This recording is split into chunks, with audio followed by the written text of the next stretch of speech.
নমস্কার বন্ধুরা, রসনালিপিতে আপনাদের সবাইকে স্বাগত জানাচ্ছি। সবাইকে জানাই হোলির আগাম শুভেচ্ছা। আজ আমি আপনাদের সাথে শেয়ার করে নেব হোলি স্পেশাল দই বড়া রেসিপি।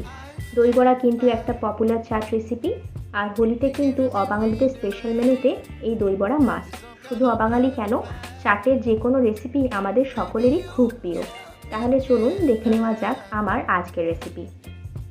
দই বড়া বানানোর জন্য একটা জায়গায় নিয়ে নিয়েছি 300 গ্রাম বিউলির ডাল। ডালটাকে 2 থেকে 3 বার জল পাল্টে পাল্টে ধুয়ে নেব, যতক্ষণ না জলের কালারটা পরিষ্কার হচ্ছে।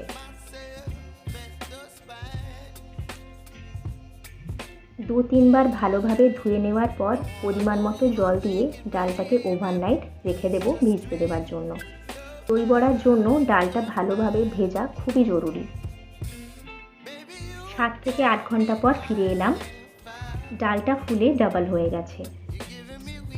এবার ডালটাকে একটা মিক্সিং জারে নিয়ে তার মধ্যে দিয়ে দিচ্ছি 2টো কাঁচা লঙ্কা, 1 ইঞ্চি আদার টুকরো। সামান্য কিছুটা জল দিয়ে একটা স্মুথ পেস্ট তৈরি করে নেব। পেস্ট হয়ে গেলে একটা জায়গায় নিয়ে নিচ্ছি।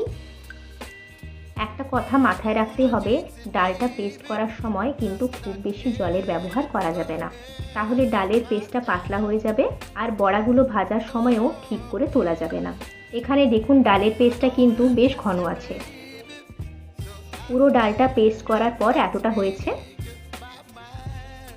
এর মধ্যে দিয়ে দিচ্ছি পরিমাণ মতো নুন, তবে খুব বেশি নুনের ব্যবহার করবেন না, আরও অনেকভাবেই নুন ব্যবহার করা হবে। দিয়ে দিচ্ছি 1/2 টিস্পুন গোটা মৌরি। এবার একটা হ্যান্ড হুইস্কারের সাহায্যে ডালটাকে অনবরত 15 থেকে 20 মিনিট ফেটে নেব। ফাটা যত ভালো হবে বড়া তত নরম হবে। ফাটা হয়ে গেলে আস্তে আস্তে ডালের কালারটাও চেঞ্জ হয়ে যাবে।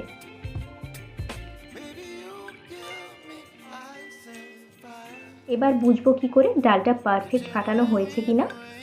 একটা বাটিতে জল নিয়ে কিছুটা ডালের পেস্ট নিয়ে জলে দিলেই দেখতে পাবেন এরকম ভেসে উঠছে। তখনই বুঝতে হবে ডালটা ফাটা হয়ে গেছে। এবার কড়াইতে দিয়ে দিচ্ছি পর্যাপ্ত পরিমাণ সাদা তেল। তেলটা ভালো করে গরম হয়ে গেলে একটু করে ডালের মিশ্রণ থেকে এইভাবে বড়ার আকারে ছেড়ে দেব। একটা কথা মাথায় রাখতে হবে, তেলে দেওয়ার সাথে সাথেই কিন্তু বড়াগুলো ফুলে উঠবে, তাই সেই বুঝে পরিমাণ মতো মিশ্রণ দিতে হবে। বড়াগুলো কিন্তু সাথে সাথেই নাড়াচাড়া করা যাবে না। 30 সেকেন্ড হয়ে গেলে ওপর থেকে একটু করে তেল ছিটিয়ে দেব। 1 মিনিট পর বড়াগুলো উল্টে দেব। এগুলো কিন্তু লো মিডিয়াম হিটেই ভাজতে হবে, না হলে তাড়াতাড়ি কালার ধরে যাবে আর ভেতর পর্যন্ত ভাজা হবে না। খুব লাল করে ভাজার দরকার নেই, সামান্য ব্রাউন হলেই তুলে নিতে হবে। এইভাবে সব বড়াগুলো ভেজে নেব। বড়াগুলো ভাজা হয়ে গেলে একটা জায়গায় জল বসিয়ে দেব গরম হওয়ার জন্য। জলটা এতটাই গরম করতে হবে যাতে হাত দেওয়া যায়। জলের মধ্যে দিয়ে দিচ্ছি 1 টিস্পুন নুন, 1/2 টিস্পুন হিং। জলটা গরম হয়ে গেলে গ্যাসের ফ্লেমটা অফ করে বড়াগুলো দিয়ে দিতে হবে।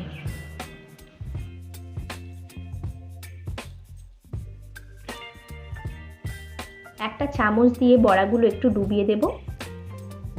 এইভাবে 10-15 মিনিট গরম জলেই রেখে দেব। ততক্ষণ দইটা তৈরি করে নেব।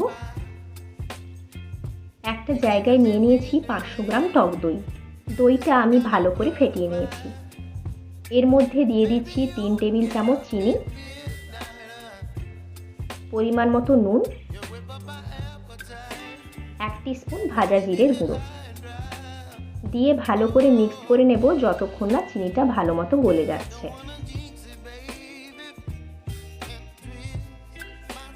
একটা গুঁড়ো মশলা তৈরি করে রাখবো চাটে ব্যবহার করার জন্য। একটা বাটিতে নিয়ে নিয়েছি 1 টিস্পুন ভাজা জিরের গুঁড়ো, 1/2 টিস্পুন নুন, 1/2 টিস্পুন বিট নুন, 1/2 টিস্পুন লাল লঙ্কার গুঁড়ো, 1/2 টিস্পুন কাশ্মীরি লঙ্কার গুঁড়ো, 1 টিস্পুন চাট মশলা। সব কিছু ভালো করে মিক্স করে নেব। এটা একটু বেশি পরিমাণে বানিয়ে আপনারা এটা স্টোর করেও রাখতে পারেন, যে কোনো চাটের রেসিপিতে এটা ব্যবহার করা যাবে। এবার দই বড়াটা সাজিয়ে নেব। বড়াগুলো খুব আলতো হাতে চেপে জল ঝরিয়ে নিচ্ছি।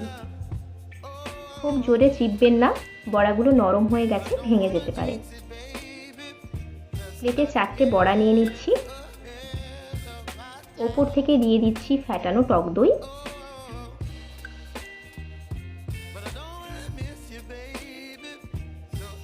মিক্স করে রাখা গুঁড়ো মশলা,